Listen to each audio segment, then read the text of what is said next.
Yo, so I got the GLE key. You want to shoot the new GLE that we just bought? We're not supposed to shoot the GLE. We're supposed to shoot the Venom. You're not trying to shoot the Venom today? Shoot the what? The Venom. Oh, I got the GLE key. I think. Oh, I'm supposed to be shooting the Venom right here, the GT. Come on, I mean, you've driven fast cars before. It's another review, like we always do, right?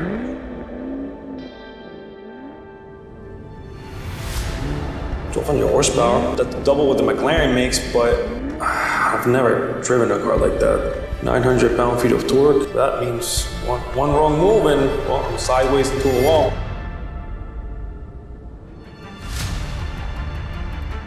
Supercharged V8, 0 to 60 is faster than I can blink, and what if I can't handle it? 200 miles per hour, dude.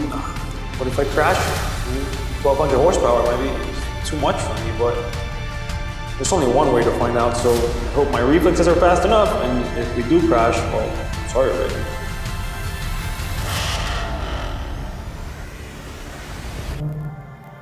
All right, guys. So I really can't keep running away from this thing forever. So today we're going to review it, and I'll explain what is it that I have in front of me.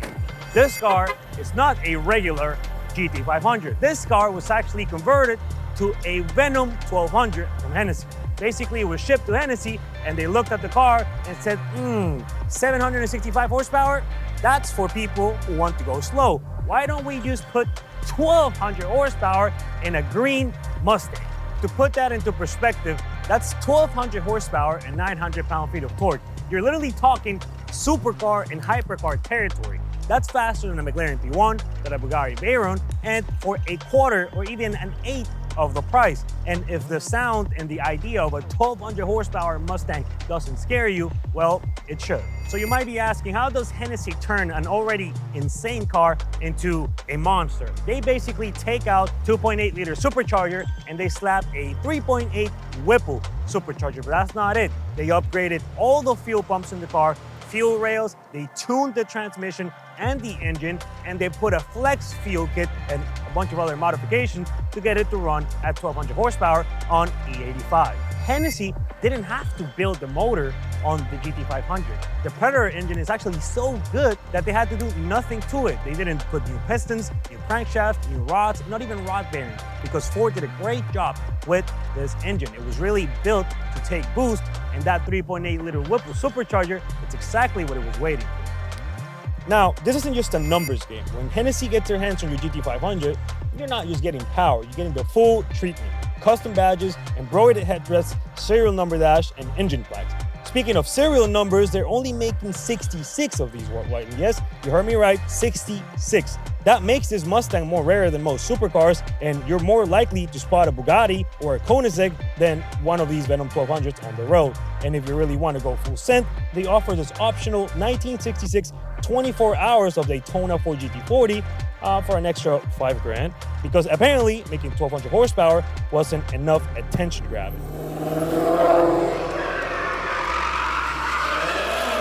You can get a 1200 horsepower in the GT500 for only $59,000 from Hennessey. That's only after you pay for your base GT500, which is gonna run you about $80,000. So all in, you're at $140,000 for a 1200 horsepower car. That might be expensive to some people, but when you actually put it into comparison, 1200 horsepower for $140,000 is actually a bargain. You're talking about beating most supercars for only $140,000.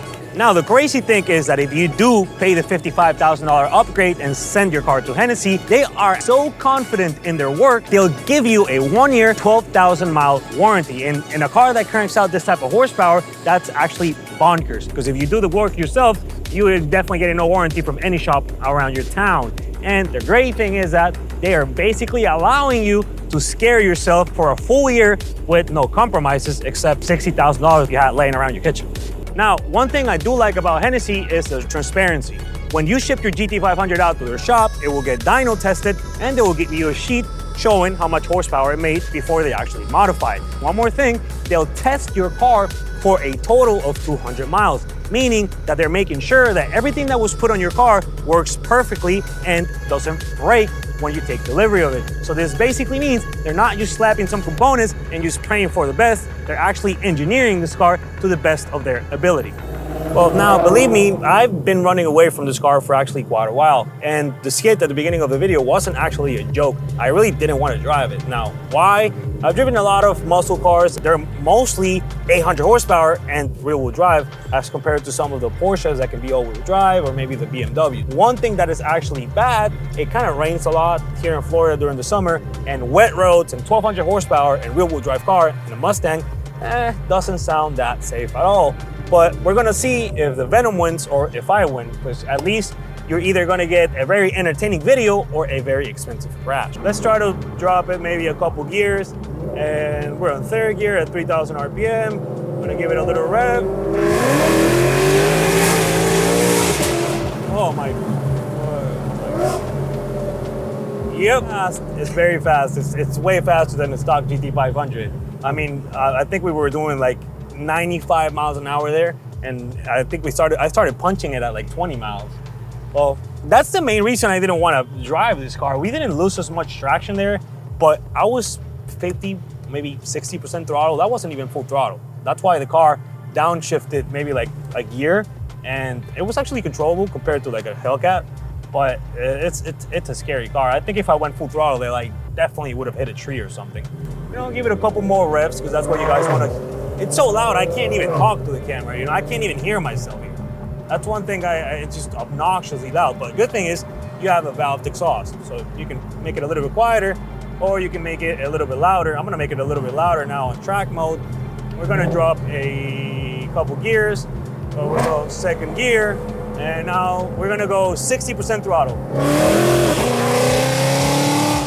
Well, I don't have enough roads to be able to test this car. I think we haven't even gone on fifth gear since we hopped in the car, and this is a 7-speed DCT, so I'm basically using like 30% of the car because I don't have enough roads.